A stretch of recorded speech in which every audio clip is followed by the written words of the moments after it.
ಸ್ವಾಗತ ಸುಸ್ವಾಗತ. 2025ನೇ ಇಸ್ವಿಗೆ ಸ್ವಾಗತವನ್ನು ಕೋರುತ್ತಾ, ಈ ವರ್ಷ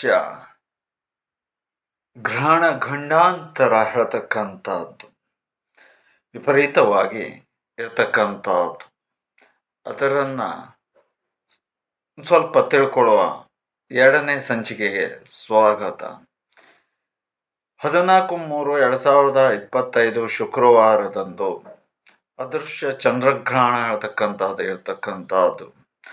29/3/2025 ಶನಿವಾರದಂದು ಅದೃಶ್ಯ ಸೂರ್ಯಗ್ರಹಣ ಇರ್ತಕ್ಕಂಥದ್ದು. 21/9/2025 ಅದೃಶ್ಯ ಸೂರ್ಯಗ್ರಹಣ ಇರತಕ್ಕಂಥದ್ದನ್ನು ಕೂಡ ನಾವು ಕಾಣಬಹುದು. ಅನಂತರದಲ್ಲಿ 7/9/2025 ರವಿವಾರ, ಅದರಲ್ಲೂ ಭಾದ್ರಪದ ಮಾಸದಲ್ಲಿ ಬರ್ತಕ್ಕಂತಹ ಚಂದ್ರಗ್ರಹಣ. ಈ ರೀತಿಯಾದಂತಹ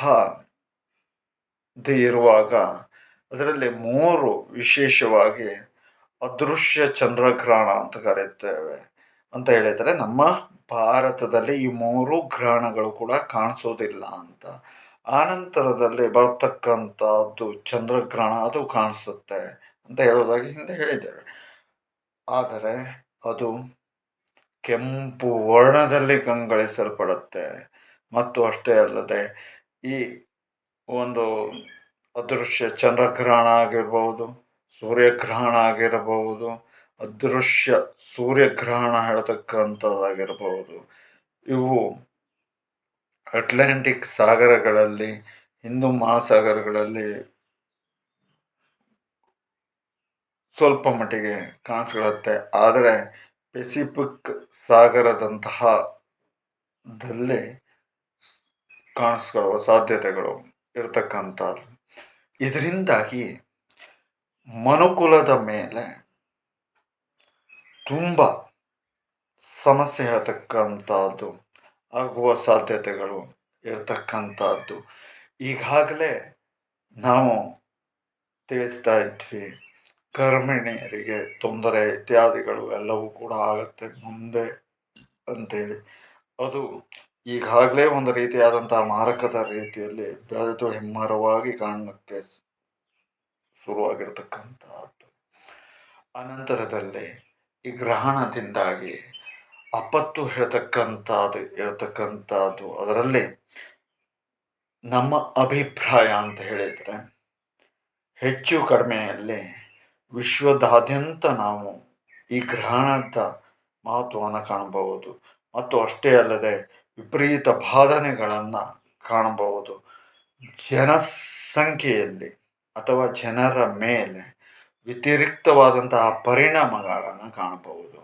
ಮತ್ತು ಹಿಂದಿನ ಕಾಲದಲ್ಲಿ ಖಡ್ಗ, ಬಾಣ, ಬಿಲ್ಲು ಇತ್ಯಾದಿಗಳಿಂದ ಯುದ್ಧ ಹೇಳ್ತಕ್ಕಂಥದ್ದು ನಡೀತಾ ಇತ್ತು. ಆದರೆ ಈಗೆಲ್ಲ ಬಾಂಬು, ಇಂತಹ ರೀತಿಯಲ್ಲಿ ಬಂದೂಕು ರೀತಿಯಲ್ಲಿ ಯುದ್ಧಗಳು ನಡೀತದೆ.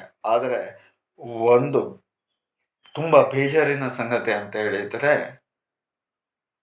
ಸಹಜ ವ್ಯಕ್ತಿಗಳು ಇಂತಹ ಇದರಲ್ಲಿ ಬಲಿಯಾಗ್ತಕ್ಕಂಥದ್ದು ತುಂಬ ನೋವನ್ನು ಕೊಡ್ತಕ್ಕಂತಹ ವಿಚಾರ.